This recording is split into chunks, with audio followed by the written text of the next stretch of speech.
Cole Ferris sat at the edge of the ship's dining room with his daughter Maddie, watching her carefully cut into a plate of pasta she'd been excited about all week. 3 tables over, a woman in a cream blazer glanced their way and didn't bother lowering her voice. "Some people really shouldn't be allowed in the main dining room," she said to the man across from her. "Look at his hands. That's not a first-class table."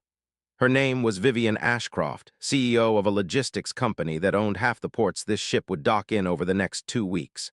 Cole's hands, calloused and permanently stained faintly with engine grease, rested on the table beside his water glass. He said nothing. He'd heard worse.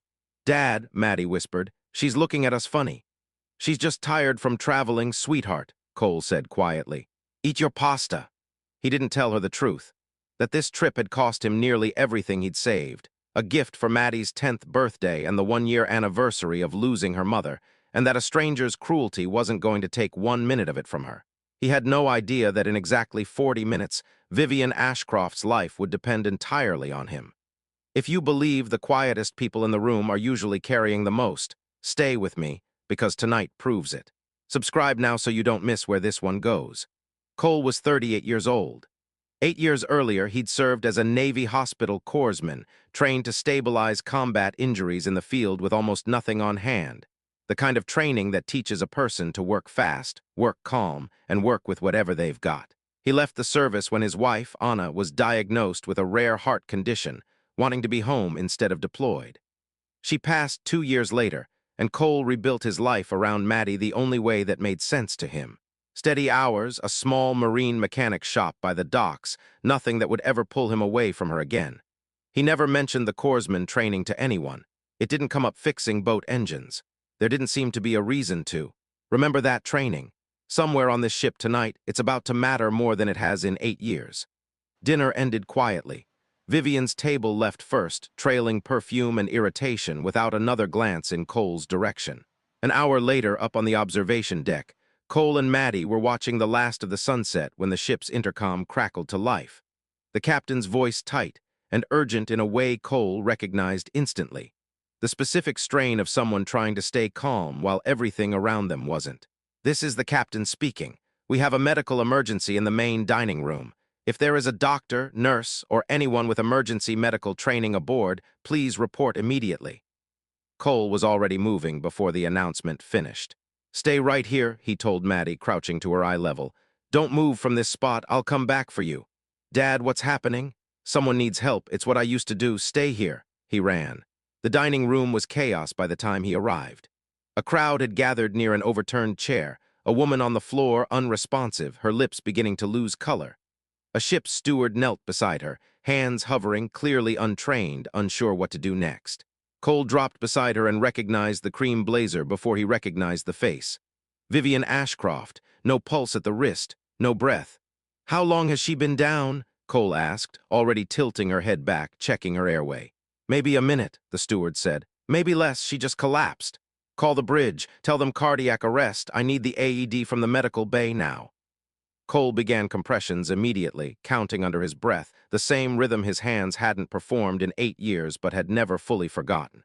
Around him, the crowd had gone completely silent, watching a man in a mechanic's plain shirt work with a precision that didn't match anything they'd assumed about him 20 minutes earlier at dinner. "Come on," he murmured. "Stay with me." The ship's medic arrived breathless, AED in hand, and Cole guided him through placement without breaking rhythm, calling out instructions in short, clipped sentences, the exact cadence of a man who had done this before under conditions far worse than a dining room floor. "Clear," Cole said, the shock delivered, nothing. "Again, charging." "Clear." The second shock hit and Vivian's chest jolted, a weak, ragged breath finally pulling into her lungs. Her eyes fluttered, unfocused, alive. The room exhaled all at once. The ship's doctor arrived minutes later to stabilize her fully, confirming what Cole already suspected. A sudden cardiac event, the kind that kills most people within 4 minutes without intervention. She did almost exactly that. Cole sat back on his heels, hands shaking now that the adrenaline had nowhere left to go, and looked up to see a small crowd still watching him, the same people who'd witnessed Vivian's comment at dinner without saying anything. He didn't say anything either. He simply stood, found Maddie waiting anxiously at the dining room door where she disobeyed him just enough to watch from a distance, and knelt down to hug her. "Is the lady going to be okay, Dad?" I think so, Cole said. I did what I was trained to do. Vivian woke in the ship's medical bay 2 hours later, disoriented, her chest aching from the compressions that had kept her alive. A nurse explained what had happened, that a passenger had performed CPR immediately, that the ship's doctor believed the speed of response was the only reason she was breathing at all. Who was it? Vivian asked, her voice raw.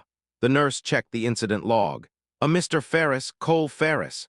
Vivian went very still. She remembered the hands at the dinner table, the grease she'd commented on, the man she'd decided in less than 10 seconds wasn't worth a second glance. She found him the next morning on the lower deck, sitting with Maddie near the railing, both of them looking out at the water.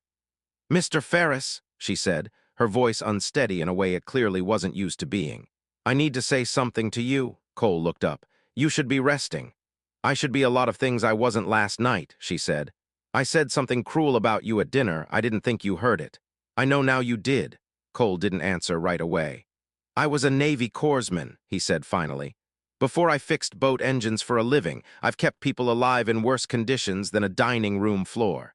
But none of that has anything to do with why I helped you last night. Then why? Because you needed it, Cole said simply. That's the whole reason. It never had anything to do with what you said about my hands. Vivian's eyes filled. I don't know how to thank someone for that. You don't owe me anything, Cole said.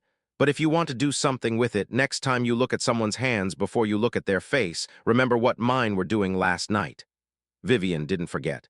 3 months later, her company quietly funded a maritime emergency response training program at ports across their shipping network, teaching basic CPR and stabilization to dock workers, mechanics, and crew, the exact people whose hands she'd once judged without a second thought. She named no part of it after herself. She asked that it simply be listed as funded by someone who once needed a stranger's hands more than she ever expected to.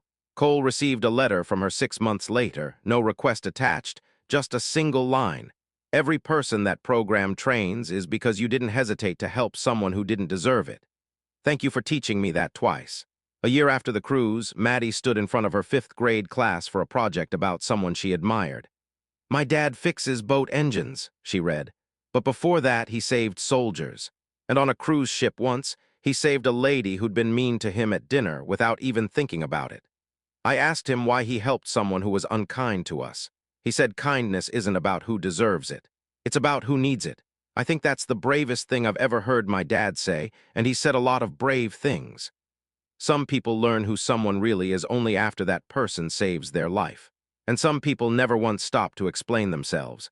They just do what needs doing and let their hands speak for the rest. If this one reached you, tell us in the comments about someone whose quiet skill surprised you when you least expected it. Welcome to Heartverse. We're glad you're here.